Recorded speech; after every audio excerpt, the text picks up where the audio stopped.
Assalamualaikum warahmatullahi dan salam sejahtera kepada bangsa Wallaberi sekalian. Labor 47 juta ringgit. Dapat pulangan balik 3.1 juta ringgit. Macam teruk je PNB dengan Khazanah kena scam. Lain macam betul. Kita intro dulu.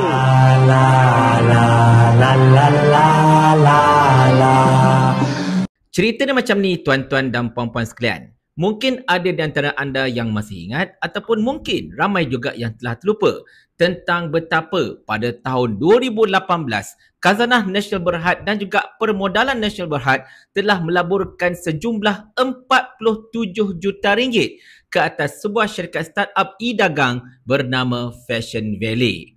47 juta itu pecahannya 27 juta Khazanah, 20 juta lagi PNB. Di mana pada ketika itu, benda itu diberikan alasan oleh pentadbiran terdahulu pada tahun 2018 betapa ini adalah untuk memastikan kerajaan membantu syarikat-syarikat startup terutama syarikat e-dagang agar dapat berdaya saing serta menjanjikan masa depan yang lebih cemerlang lah untuk usahawan Bumiputera dan sebagainya. So kiranya Fashion Valley ini merupakan antara perintis awal lah untuk projek ini. Dan bagi anda yang mungkin dah lupa Fashion Valley itu apa kan? Fashion Valley ini merupakan satu platform e-dagang untuk sesiapa sahaja yang menjual tudung ke, yang ada jenama pakaian ke apa-apa ke, untuk letakkan produk-produk mereka di situ untuk didagangkan, dijual kepada orang ramai dan sebagainya. Anggaplah macam Shopee atau Lazada, cuma yang ni fokus kepada pakaian-pakaian dan juga busana-busana muslimah untuk orang kata apa, kata masyarakat Malaysia secara asasnya. Basically-nya, Fashion Valley pada peringkat awal kemunculannya memang agak gah jugalah kan. Dia punya pelancaran tu lain macam dengan gelang gemilang dan pelbagai lagi. Walaupun menjadi bahan lawak di seluruh alam maya lah. Tapi itulah, sekian lama berlangsung tuan-tuan dan puan perkara ini, ramai yang mungkin terlepas pandang ataupun tidak bertanyakan tentang berapa sebenarnya keuntungan yang telah diperoleh oleh Khazanah Nasional dan juga PNB hasil daripada pelaburan 47 juta ringgit Malaysia ke atas Fashion Valley. Tengok-tengok tuan-tuan dan puan-puan sekalian, saham-saham 47 juta ringgit yang telah dibeli oleh Khazanah dan juga PNB dulu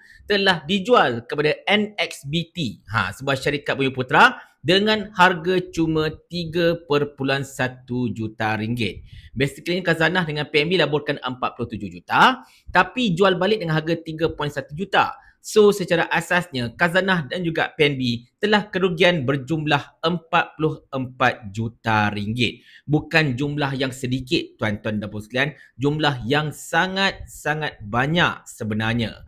Di mana Fashion Valley kenapa boleh rugi? Sedangkan dulu macam gilang gemilang kan? Rupa-rupanya Fashion Valley ini dah tak jual produk-produk online. Dia dah tak jual produk contohnya syarikat A, syarikat B, syarikat C, kedaikan platform dia orang. Tak ada. Sekarang ini dekat Fashion Valley hanya jual dua sahaja jenama yang memang dimiliki oleh Fashion Valley itu sendiri, iaitu jenama Duck dan juga jenama Lilith. Itu sahaja. Produk-produk syarikat lain sudah tidak dijual melalui platform Fashion Valley tersebut.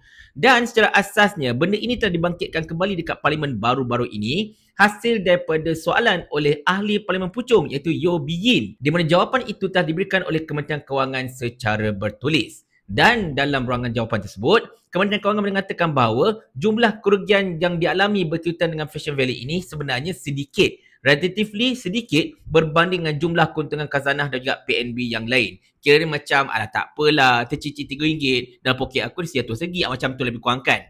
Tetapi itulah dia tuan-tuan dan puan-puan sekalian. Kita rasa macam ralat jugalah sebab yelah walaupun bagi Khazanah dengan PNB itu sikit, tetapi 44 juta kerugian itu bukan satu jumlah yang sedikit sebenarnya kalau ikutkan. Bagi setengah-setengah syarikat, 44 juta itu mungkin mewakili jumlah sales mereka selama beberapa tahun pun kalau nak ikutkan. Tetapi untuk kita menyalahkan Fashion Valley kerana kerugian itu sepatut-sepatut pun tak boleh juga. Sebab yelah, siapa saja yang boleh bajet berlaku pandemik COVID-19 pada tahun 2020. Tetapi kan, ini satu soalan je lah. Sepatutnya ketika PKP, platform-platform e-dagang inilah yang patut meletus dan juga orang kata memuncak sebenarnya. Sebab pada ketika itu, semua orang beralih pada online tau. Kita tak boleh pergi secara fizikal, tak boleh pergi kat kedai Duck ke, kedai Lilith ke apa-apa kan. Tak boleh beli baju dekat contohnya Jakil ke apa-apa secara offline, secara fizikal. So biasanya kita akan buat secara online. Macam, yelah, macam kami dekat Forever sebagai contohnya kan. Kami dah tak boleh pergi ke center, tak boleh pergi ke orang kata apa, HQ dan sebagainya untuk beli produk. kami tak boleh jumpa orang untuk berdagang dan sebagainya, kami gunakan website kami dan juga gunakan application kami. Dan meletup. Sales kita meletup gila-gila time tu. Begitu juga dengan Shopee, Lazada dan sebagainya, meletup belaka. Tetapi for some reason, Fashion Valley dia tak dapat nak bangkit kembali sampai terpaksa memerlukan suntikan modal yang baru. Dan of course lah Khazanah dan juga PNB tak nak meneruskan kerugian mereka. Jadi tak apalah, aku jual lah dekat SBT. Dia at least bagi 31 juta, suka tingkau lah pada kau lah kan. Macam tu lah kiranya tuan-tuan dan puan sekalian. Daripada kita orang terus tangguh rugi, baik jual dekat syarikat lain supaya mereka pula tolong tangguh rugi sama-sama. Macam tu lah kan. Tetapi balik pada cerita kita tuan-tuan sekalian, 44 juta ringgit kerugian itu bukan satu jumlah yang sikit. Ianya jumlah yang banyak.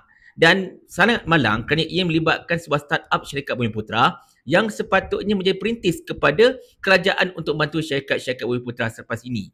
Kita risau apa yang berlaku dekat Fashion Valley ini akan dijadikan sebagai satu hujah oleh setengah-setengah pihak supaya kerajaan tidak lagi mementingkan syarikat Bumiputera dan sebagainya. Tetapi itulah, benda ini juga menjentik kita punya perasaan ingin tahu. Sebab, yelah, 40 juta ringgit itu bukan jumlah sikit tau untuk dilaburkan bagi sebuah syarikat startup yang baru nak mula sebagainya. Apatah lagi platformnya bukan platform e-dagang yang saya rasa tidak memerlukan modal yang begitu banyak sekali kan. Jadi, mungkin jugalah tuan-tuan sekalian, siasatan harus dilakukan terhadap pentadbiran tahun 2018 itu, baik dalam PNB ataupun Khazanah dan sebagainya. Mungkin kementerian terlibat sebab yelah, Khazanah kan milik kerajaan Malaysia. Jadi mungkin siasatan boleh dibuat bagi cek keadaan. Adakah terdapat unsur-unsur penyelewengan dekat situ ataupun unsur-unsur kata apa rasuah ke apa-apa ke. Yalah, macam saya katakan jumlah yang terlibat tu sangat tidak masuk akal kalau ikutkan. Tetapi itu sekadar telahan dan juga agakan saya lah. Saya tak tuduh apa-apa. Cuma macam saya katakan tadi, ralat rugi sampai 44 juta ringgit. Sangat-sangat ralat. Kalaulah duit 44 juta ringgit itu disalurkan kepada subsidi rakyat dan sebagainya, saya rasa kita pun dapat menikmati subsidi lebih banyak lagi sebenarnya kan. Tapi, yelah nak macam mana? Nasi dah jadi bubur. Dan saya harap benda ini tidak akan mematahkan iltiam kerajaan untuk membantu syarikat-syarikat startup, terutamanya syarikat-syarikat Bumiputera dan syarikat-syarikat Melayu. Dan kita harapkan juga syarikat-syarikat Bumiputera dengan Melayu ini jangan take things for granted. Oh, mentang-mentang kau syarikat Melayu, syarikat Bumiputera, tak apa, kerajaan akan bantu kita. Kalau rugi pun tak apa, kerajaan akan bantu kita dan sebagainya. Kita tak nak sikap macam tu, tuan-tuan dan puan-puan sekalian.